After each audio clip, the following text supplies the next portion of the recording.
You have a choice to make. Do you want to sit down and go back to that guy you once were? No. So this is what it takes. It takes that misunderstanding of people, and they'll never get it because they were never David Goggins. So that is what it takes for me to do what I do. It may take you something differently. So for me, everything has to be in the studying. Everything has to be into this. Everything has to be in everywhere I am. It has to be there. Me, focused where I am. It's a difficult motherfucker where you're going to fail and you're going to be in your head. You're going to be saying, I'm not good enough. And it's how you get through that. It's how you get through that on a daily basis when that thing is saying, man, I'm 43. I've done so much. You start to become civilized. The refrigerator gets full. You start making money and you start, I'm not getting cold anymore. I'm retired. At 40, people shouldn't be playing basketball or football or being in, you start to believe this shit. And it becomes in your fucking mind like there's people who are retiring, at 40-something years old or 30-something years old. At 43, I'm still putting in 100-mile weeks, still doing thousands of pull-ups, thousands of push-ups. Because I'm not allowing myself to become civilized. The worst thing that can happen to a man is become civilized.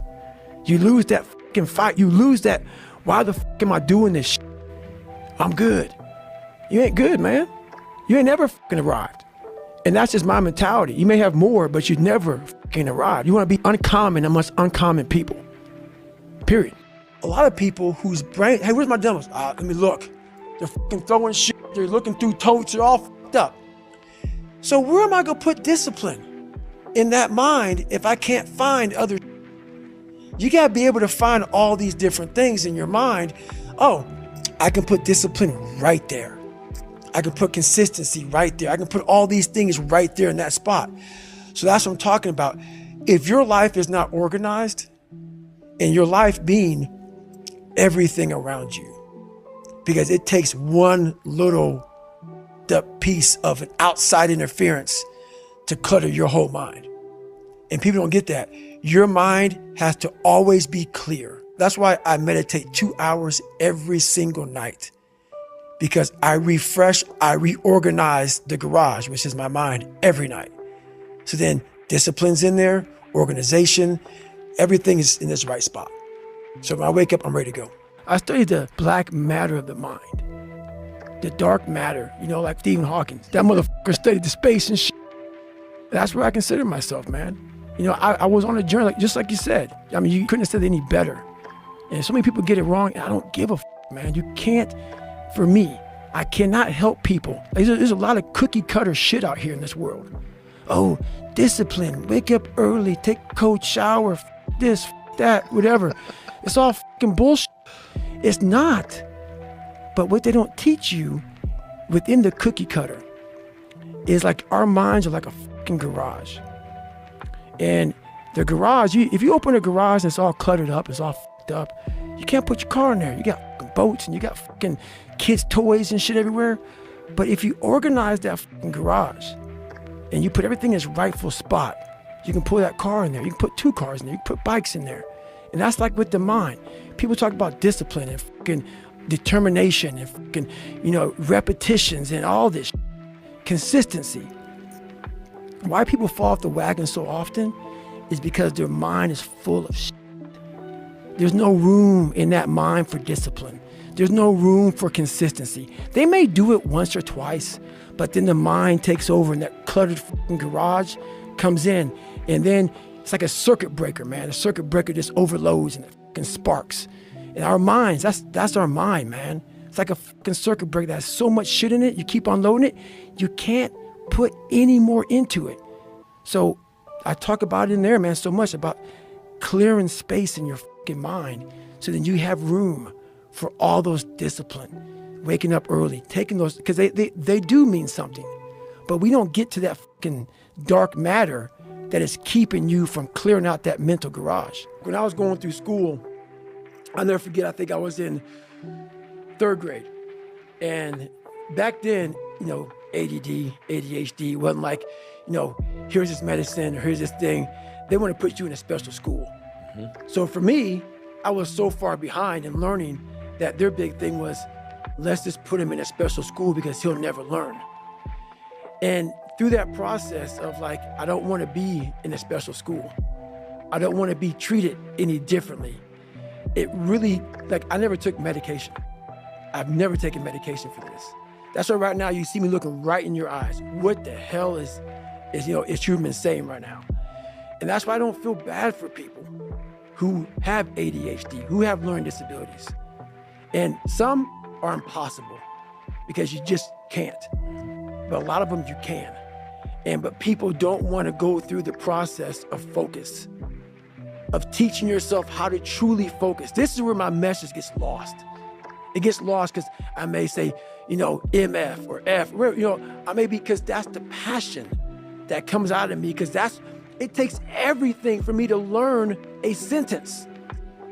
So when I speak about David Goggins, I can't speak about David Goggins in a way that's just calm and cool. Because when I wake up, I know the journey that it takes for me to find my greatness. And it's hard. Nothing is easy. Nothing just like, I wake up and I just do this or I do that, or it just, I watch people every day go through life and it's so easy. For me to be where I'm at today, it takes every bit of me. So when I speak about it, and as I get going here, you'll start seeing me, the tempo will rise. The passion will come out because I'm back there. I'm doing what I do every day to become a human being. This was like literally a trained skill for me, was I'm always preparing for like not being a bitch. Like a lot of people get to a point, like for instance, like if Jennifer can't do something, like if she can't go for a run or whatever, just like cause something's wrong, like some simple shit, it's gonna bother her. I got to a point in my life where I realized this is life. And so I move on past things real quick. So people are like, oh my God, what are you gonna do, David, if you can't run? Motherfucker, I'll swim. Or I'll go to college, or I'll do something else. This isn't my life. So I'm very aware how quick life can take shit from you. And I've always prepared my mind for the next chapter. And what happened with me was I started this thing called front loading. So when I was young, I used to be a little piece of shit. I'm not good enough. I can't do this. I can't do that. But the second I got my head out of my ass and I realized, man, you can achieve a lot of shit if you get off your ass and you start moving and you start motivating yourself.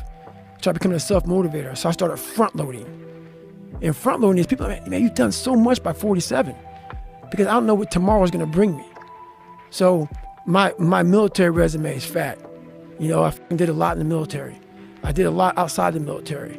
I've made money. I've done almost every race out there, hard race in the world. I've broken pull-up records. I've done a lot of shit. So when these bad times come, and also not only that, like work your ass off so you can enjoy. Yeah, you're taking a shot. You may not live to be old, but what if you do? And you worked your ass off when you were able, and you were able to get up early, able to grind. If you front load it properly, the back half of your life is money. And that's what I did. The second I realized that, man, you are a piece of shit, we got to get going. Because at 47, man, you're not going to be able to do any of this shit.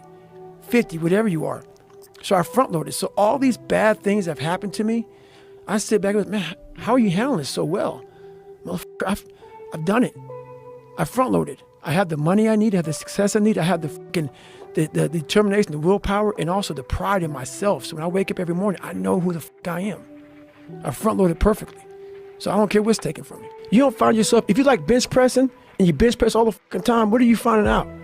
If you like to swim, that's all you want to do is swim, what are you finding out? People talk about triple down on your fucking strengths. That's the fucking weakest shit in the world. No, triple down on your fucking weaknesses.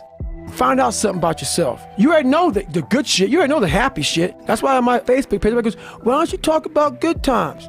You know how to get through that shit, motherfucker. You don't need you don't need no one to tell you how to get through. It's happy.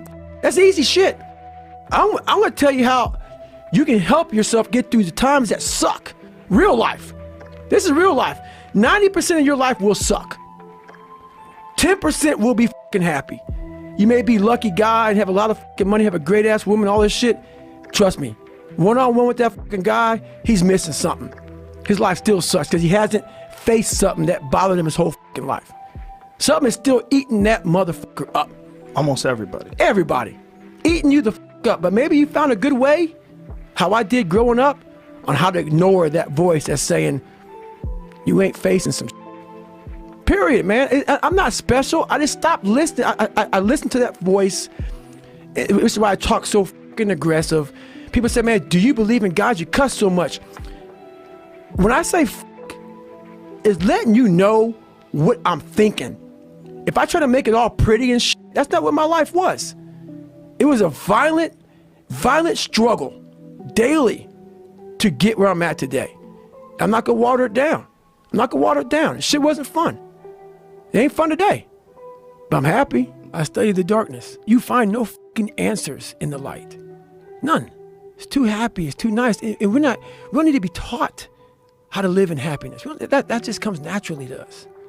Happy moments, but the dark times, man, you can't get there unless you put yourself there. Life will take you there. But when you get into those dark moments, that's why people, how are you able, man, I couldn't read and write till I was a junior in high school. How are you able to write like this, man? Motherfucker, I go to such places in my mind and I study the darkness. Like, it's not just physical. When I was growing up and I saw my mom getting beat and I got beat and I was some stuttering little black kid in an all-white school and I'm on stage and I gotta say one fucking line in front of fucking 15 people and I walk off stage kind of fucking stutter. All those insecurities and all those fucking things, man. I used to go home and fucking cry. I'm like, my God, man, I'm fucked up. I'm just all fucked up. Hang on, man. As I got older, we gotta study this shit, man. The only way we're gonna fucking get through this is if we study it. So every time I'm in a dark moment and life's fucked up around me, whether it be physical or just life, I get in it, man, with a fucking pen and paper. I'm like, okay, this fucking sucks. I can feel like I'm fucking losing my shit, but let's fucking study this. Let's come out of this motherfucker a genius.